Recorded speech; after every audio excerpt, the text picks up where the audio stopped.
Kung ang relo ninyo ay laging nasisira yung ganito, oh. So, yan yung pinagsusuotan kasi ng bracelet. Tulad nito guys, oh, ayan, oh. Ito yan, oh. Oh, yan, yan, oh, diba? Talagang humihina yan pagdating ng panahon. Masisira yan, ayan, oh. Kasi ito namang leather. Tuturuan ko kayo kung paano kayo magkakaroon ng DIY na ganito guys. Sa bahay nyo lang, hindi kayo gagastos, at nakakalat lang sa sulok-sulok ng bahay ninyo. Simulan natin. Wanderies. Wiggle, wiggle. Like.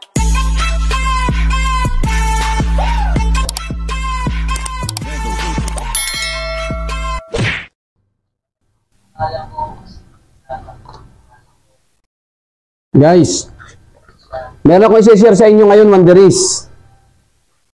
Kung ang relo ninyo ay laging nasisira yung ganito, oh. So, yan yung pinagsusuotan kasi ng bracelet.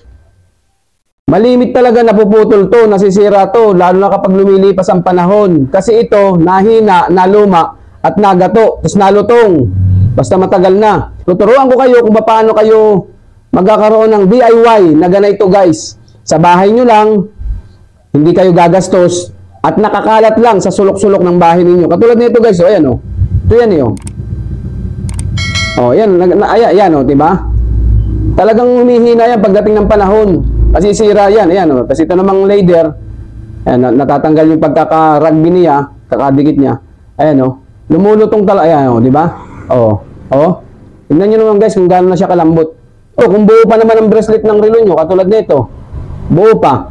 Ito lang ang kulang. Ituturo ko sa inyo ang sekreto para hindi na kayo gumastos at pangmatagalan na. Okay, Wanderies, this is the moment. So, gawin na natin yung gusto kong ipakita sa inyo. Tanggalin muna natin to. Siyempre guys, itong relo ko, ay automatic meron siya. Kasi kung titignan nyo naman, bago pa yung bracelet niya. Papakita ko lang sa inyo kung paano papaltan siya yung lock ng bracelet. Ito, kung sakaling ito ay maputol na. Yan, sakaling ito ay maputol na. Siyempre, kakalagay nyo muna itong lock na ito, ah. So, gamit yung matulis na pako. At tatanggalin nyo. Ito ang papalitan natin, eh. Kunwari lang guys, ah, naputol na ito. So, maghahanap kayo, Wanderies. Sa inyong bahay, may mga relo kayong naka-stock. Mga lumang relo, yung nakakalat lang sa bahay nyo, nasa sulok-sulok lang, at pagkamisang winawalis at tinatapon na sa basurahan. Hanapin nyo guys, yung relong iyon, at kukunin nyo yung ganito. Ito, yung mga hindi nagamit, yung mga sirana. Kukunin nyo, at siya ninyong gagamitin, pang-replace dito.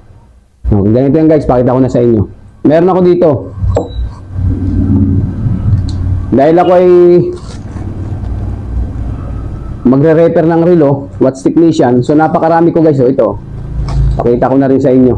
Mamimili tayo dito. Ano, dami niyan guys. Oh. Oh, di ba? So, dami, sawa. Oh. Dami, oh. Oh. Oh. Iba't ibang klase, iba't ibang size. Ang hahanapin nyo, Wanderies, ay yung katulad at kasukat nung nakakabit dito. Yun ang hahanapin nyo. Hanap tayo, ha. Hanap tayo ng kasukat. Ayan guys, nakakuha kagad ako. Ito. So, ang gagawin nyo dito, Wanderies, tatanggalin nyo yung lock na nasa gitna. Ayan. Tanggalin natin. Kasi meron niyang lakay, ayan, oh. Meron yun. Tawag yan spring bar. Kaya nga tinawag na spring bar ay may spring lang yan. Hilahin nyo lang pababa. Matatanggal yan, yan, oh. O, yan.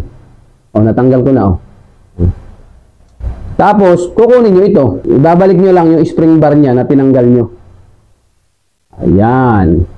O, di nakakabit na guys, oh. Kasi ang inalis lang naman ninyo ay ito. Ito lang yung inalis natin. Ito, oh. Yung nasa gitna niya. Yung tumutusok sa bracelet. So, alisin nyo ito. Magiging itsura ganito. Then, ito na guys.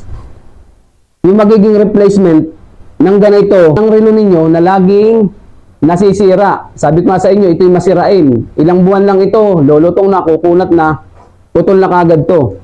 Kasi pagka minsan guys, pag ito nakakabit sa relo, diba, nakaganyan yan eh. Oh, yan, nakaganyan yan. Pagka minsan maliligo tayo, ayaw nating basain ang relo. O kaya ang relo natin pagka minsan hindi nga pwedeng basain. Kinakalag natin lagi yan. Tinatanggal natin lagi yung bracelet. At pagka minsan nahihila natin ng malakas yan, normal, bumibigay to, napuputol to kasi lagi siya napepersa tuwing hinuhubad ang relo. Kaya madali talaga itong maputol. Ngayon, itong tinuro ko sa inyo guys, replacement, matibay to. Lifetime na to. Matipid na, matibay pa. O yan, ganyan guys, ipapasok nyo ng ganyan. Then, syempre, ito yung original na nakakabit sa kanya, ikabit na lang uli natin. Ayan guys, oh, nakakabit na. Yan. Siyempre, babalik natin ito. So, yan. Ito na ang hitsura niya, Wanderers, oh. Yan. Tapos, ito na yung nilagay natin, oh. Oh. Oh. Ganyan ang hitsura niya. Oh, di ba? Napakatibay na ito, Wanderers, kasi galing to sa relo. Yung iba, stainless yung ganyan. Matibay yan. Kung ikukumpara nyo sa ganito. Oh, ito pati pagkaluma na. Ayan, nagkakaroon ng mga amag. Nagkukupas na, pangit na siya. Pero ito guys, walang pagkupas, matibay. At sabi ko nga sa inyo, nakakalat lang sa bahay ninyo. O, di ba guys? O. Susuotin ko guys ha, tignan nyo ha. O. Sikapin nyo lang na magsinlaki ito ha. Itong ilalagay nyo, sikapin nyo lang na sinlaki din ito. Para pagka hinubad ninyo, ayan o, hindi mahuhulog. Hindi mahuhulog, nakasabit lang siya. Katulad nung size nung tinanggal ninyo. O, kakabit ko sa kamay ko ha.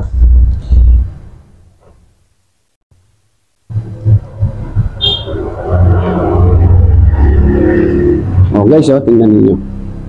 O, di ba? Napakaganda.